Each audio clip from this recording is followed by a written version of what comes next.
श्री गणेशाय नमः। एक बार शीतला माता ने सोचा कि चलो आज देखूं कि धरती पर मेरी पूजा कौन करता है और मुझे मानता है।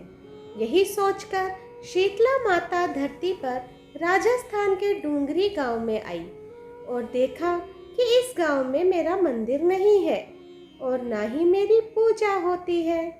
माता शीतला गांव की गलियों में घूम रही थी। तभी एक मकान के ऊपर से किसी ने चावल का उबला हुआ पानी यानी कि माड़ नीचे फेंका। वह उबलता हुआ पानी शीतला माता के ऊपर गिरा, जिससे शीतला माता के शरीर में फफोले यानी कि छाले पड़ गए। शीतला माता के पूरे शरीर में जलन होने लगी। शीतला माता गांव में इधर उधर भाग भाग के चिल्लाने लगी, अरे मैं जल गई, मेरा शरीर तप रहा है, जल रहा है, कोई मेरी सहायता करो। लेकिन उस गांव में किसी ने शीतला माता की सहायता नहीं की। वहीं अपने घर के बाहर एक कुम्हारन महिला बैठी थी। उस कुम्हारन ने देखा कि अरे यह बूढ़ी माई तो बहुत जल गई है, उसके पूरे शरीर में तपन है, इसके पूरे शरीर में फफोले पड़ गए हैं, यह तपन सहन नहीं कर पा रही है। तब उस कुम्हारन ने कहा, हे माँ, तू यहाँ आकर बैठ जा, मैं तेरे शरीर के ऊपर ठंडा पानी डालती हूँ। कुम्हारन ने उस बूढ़ी माई पर खूब ठंडा पानी डाला और बोली, हे माँ, मेरे घर में रात की बनी हुई राबड़ी रखी है, थोड़ा दही भी है, तू दही राबड़ी खा ले। जब बूढ़ी माई ने ठंडी ज्वार के आटे की राबड़ी और दही खाया तो उसके शरीर को ठंडक मिली।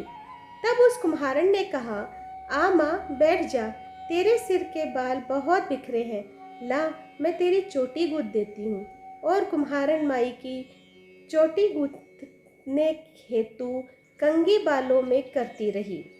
अचानक कुम्हारन की नज़र उस बूढ़ी माई के सिर के पीछे पड़ी तो कुम्हारन ने देखा कि एक आँख बालों के अंदर छुपी है। यह देखकर वह कुम्हारन डर के मारे घबराकर भागने लगी। तभी उस बूढ़ी माई ने कहा, रुक जा बेटी, तू डर मत, मैं कोई भूत प्रेत नहीं हूँ, मैं शीतला देवी हूँ। मैं तो इस धरती पर देखने आई थी कि मुझे कौन मानता है, कौन मेरी पूजा करता है।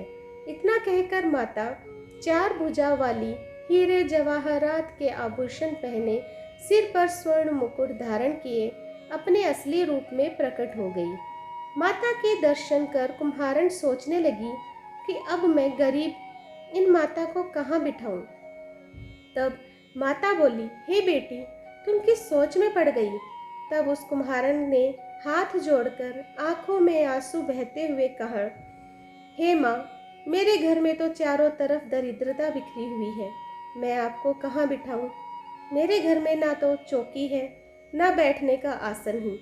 तब शीतला माता प्रसन्न होकर उस कुम्हारन के घर पर खड़े हुए गधे पर बैठकर एक हाथ में झाड़ू, दूसरे हाथ में डलिया लेकर उस कुम्हारन के घर की दरिद्रता को झाड़कर डलिया में भर कर फेंक दिया और कुम्हारन से कहा, हे बेटी, मैं तेरी सच्ची भक्ति से प्रसन्न हूँ, अब तुझे जो भी चाहिए मुझसे वरदान मांग लो।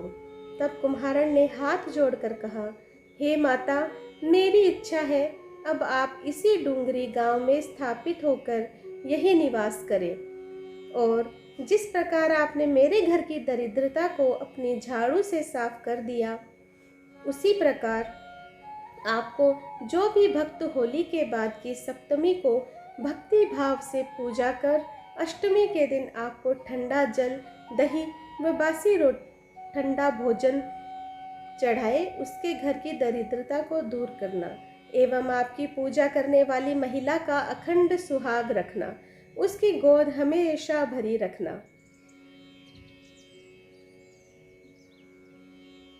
साथ ही जो पुरुष शीतला अष्टमी को नाई के यहाँ बाल ना कटवाए, धोबी को कपड़े धुलने ना दे और पुरुष भी ठंडा जल चढ़ाकर, नारियल फूल चढ़ाकर परिवार सहित ठंडा बासी भोजन करे, उसके काम धंधे व्यापार में कभी दरिद्रता न आए।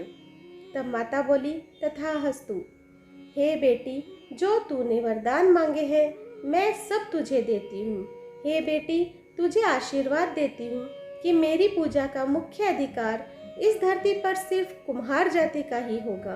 तभी उसी दिन से डूंगरी गांव में शीतला माता स्थापित हो गई और उस गांव का नाम हो गया शील की डूंगरी। शील की डूंगरी भारत का एकमात्र मुख्य मंदिर है। शीतला सप्तमी के दिन यहाँ बहुत विशाल मेला लगता है। जय माता की जय। जय शीतला माता की जय। तो फ्रेंड्स, आप लोगों को मेरी ये कहानी कैसी लगी? अगर आप लोगों को मेरी कहानियाँ पसंद आ रही है तो प्लीज़ मेरे चैनल को सब्सक्राइब कीजिए, लाइक कीजिए और अपने परिवार और दोस्तों में शेयर कीजिए। धन्यवाद।